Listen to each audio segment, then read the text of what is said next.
At age 7, Cristiano joined a local team, Andorrinha, where his father worked part-time. It wasn't glamorous, the pitch was uneven, the uniforms were worn, but for Cristiano, it was heaven. Andorrinha wasn't just where he played, it was where people first started noticing him.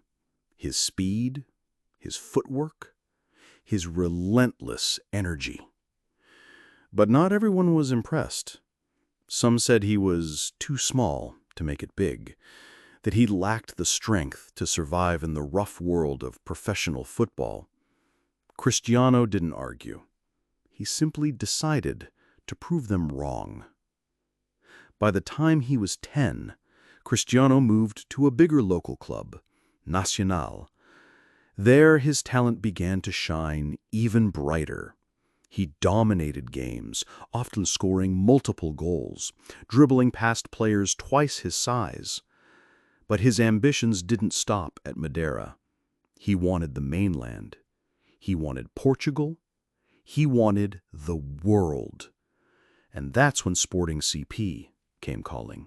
At just 12 years old, Cristiano was offered the chance to join Sporting's academy in Lisbon, a move that would change his life forever.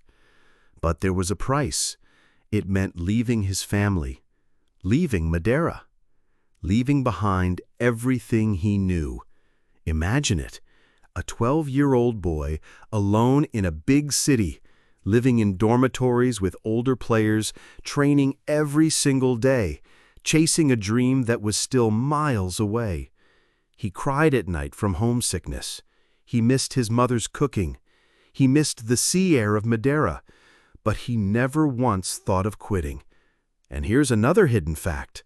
At 15, doctors discovered Cristiano had a racing heart condition that could have ended his career before it began. It required surgery. The risk was real. But within weeks, he was back on the pitch, faster and hungrier than ever. At Sporting, Cristiano grew, not just physically, but mentally. He trained harder than anyone else. He stayed after practice to work on his shots, his dribbling, his free kicks.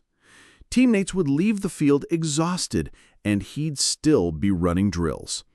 That obsession became his trademark. One coach at Sporting once said, "Cristiano trains as if he's chasing someone, or maybe as if someone's chasing him." It turned out someone was chasing him. Not in the streets, but in the stands. Because soon, scouts from Europe's biggest clubs began to notice the skinny teenager from Portugal. And one fateful friendly match in 2003 would put Cristiano Ronaldo on the world map. The breakthrough.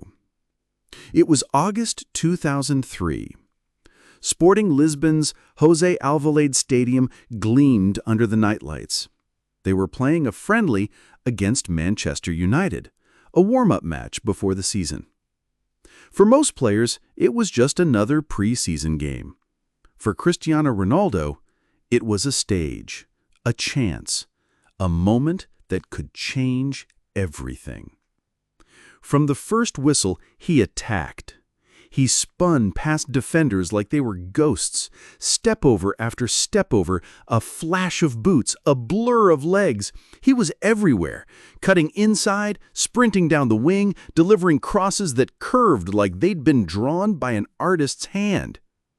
On the United bench, Sir Alex Ferguson was watching. At first, curious, then intrigued, then amazed. By halftime, United's players were shaking their heads. Some were laughing in disbelief. Others were muttering, "We have to sign this kid." After the match, which Sporting won, the decision was made. Sir Alex wasn't going back to Manchester without him. And so, just days later, Cristiano Ronaldo signed with Manchester United for £12.24 million, a record fee for a teenager at the time. He became the first Portuguese player in the club's history. He also became something else, a young man stepping into one of the most intense football environments in the world. Old Trafford, the theater of dreams, the roar of 75,000 fans, the weight of a jersey number that carried a legacy, the number 7. It had been worn by legends, George Best, Eric Cantona, David Beckham. Now it was on the back of a skinny 18-year-old with spiky hair and dazzling footwork. The pressure was enormous, the expectations even bigger. But Cristiano didn't shrink. He grew. His debut came on August 16, 2003, against Bolton Wanderers. He came on as a substitute. Within minutes, he had the crowd on its feet. The pace, the flair, the confidence. He didn't score, but he didn't have to. Everyone could see this kid was special. And alongside Wayne Rooney, he formed one of the deadliest attacking duos. Still, the Premier League was no playground. Defenders were tough. Tackles were brutal. Critics were loud. Some called him a showboat. Too many tricks, not enough end product.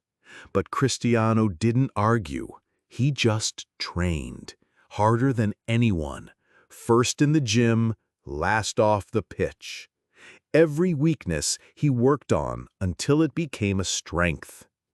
In his first season, he scored in the FA Cup final, helping United lift the trophy. It was a taste of victory, and Cristiano liked the taste. Over the next few years, he transformed. The skinny boy added muscle. The fancy dribbler became a lethal scorer, and the Premier League, well, it had never seen anything like him. Here's a surprising hidden fact. Cristiano was so obsessed with improving his free kicks that he once stayed behind after training for 4 hours, practicing them alone in the rain. 4 hours, alone, in the rain. That's not dedication, that's obsession. By 2006, Ronaldo wasn't just good. He was becoming unstoppable. His rivalry with Arsenal's defenders was fierce. His battles with Chelsea's back line were legendary in Europe. But 2006 also brought controversy. At the World Cup in Germany, Cristiano's Portugal faced England in the quarterfinals. A tense match, a red card for Rooney, and a cheeky wink from Ronaldo that sent English fans into fury. When he returned to Manchester, he was booed in stadiums across the country. Some players would have crumbled. Cristiano thrived. He used the hate as fuel. That season, he tore through defenses, scoring goals, creating assists, and silencing doubters. By 2007-08, he hit his peak with United. 42 goals in all competitions, a Premier League title, a Champions League trophy, a Ballon d'Or, the first of many. In Moscow, on a rainy night in May 2008, Cristiano scored a towering header in the Champions League final against Chelsea. United won on penalties. Cristiano cried tears of joy. It was the moment he had dreamed of since he was a boy in Madeira, lifting Europe's most prestigious trophy. But even then, his eyes were set on something bigger. Spain, Real Madrid, a new chapter. And in 2009, it happened. For a world record fee of £80 million, Cristiano Ronaldo left Manchester United for the white shirt of Real Madrid. It was the start of an era that would redefine football history. The Galactico. Madrid, the Spanish capital. A city where football isn't just a sport, it's a religion. And the Santiago Bernabéu is its cathedral. In the summer of 2009, the world watched as Cristiano Ronaldo walked out onto the pitch for the first time in that famous all-white kit. 80,000 fans filled the stands, chanting his name, waving scarves, snapping pictures. It wasn't a game day, it was his unveiling. The pressure? Unimaginable. Real Madrid had paid a world record £80 million for him. Some said no player could live up to that price tag, but Cristiano had never been some player. From the moment the season started, he lit up La Liga. Power, speed, precision. Every goal was a statement. Every celebration was a promise. I'm here to dominate. Yet, in Spain, there was someone else, a rival, a genius in the colors of Barcelona, Lionel Messi. Two players, two styles, one of the greatest rivalries in sports history. Week after week, they pushed each other higher. If Messi scored 2, Ronaldo wanted 3. If Ronaldo scored a hat-trick, Messi wanted 4. The football world was split. Messi or Ronaldo, and the debate raged everywhere, in bars, in classrooms, online, at family dinners. But while fans argued, Cristiano focused on the only answer that mattered: win. Everything. In 2011, he scored an unbelievable 53 goals in a single season. One of them, a towering header in the Copa del Rey final against Barcelona, won Real Madrid the trophy. That leap? It was so high it looked like he was flying. Here's another hidden gem. Cristiano once jumped so high during a goal that his head reached 2.65 meters, higher than the average NBA player's standing reach. The record started falling. Fast. Fastest player to score 50 goals in La Liga. Most goals in a single Champions League season, 17. First player to score in 6 consecutive El Clásicos. But beyond the stats, there was something else.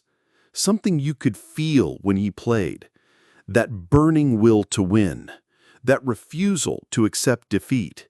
2014 brought the fabled La Décima, Real Madrid's 10th European Cup.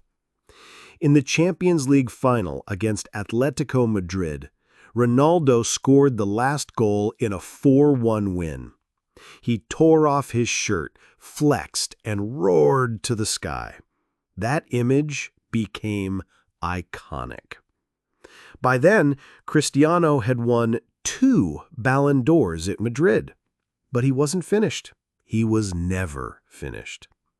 From 2016 to 2018, he and Madrid achieved the impossible: 3 consecutive Champions League titles. No club had done that in the modern era. Cristiano was at the heart of it all, scoring in finals, delivering when it mattered most. Here's the 4th hidden fact. In the 2017 Champions League knockout stages, Cristiano scored 10 goals, more than some entire clubs managed in the same period. But while his Real Madrid career was peaking, something even bigger was happening on the international stage. Portugal. Euro 2016. Cristiano led his country to the final against France, in Paris. But just 25 minutes into the match, he went down injured. Tears streamed down his face as he left the pitch. Most players would have sat on the bench and watched. Cristiano didn't. He came back to the touchline, shouting instructions, urging his teammates on. Portugal won 1-0. It was the nation's first major trophy. That night, Cristiano Ronaldo wasn't just a footballer. He was a leader. By 2018, he had scored 450 goals for Real Madrid in just 438 games.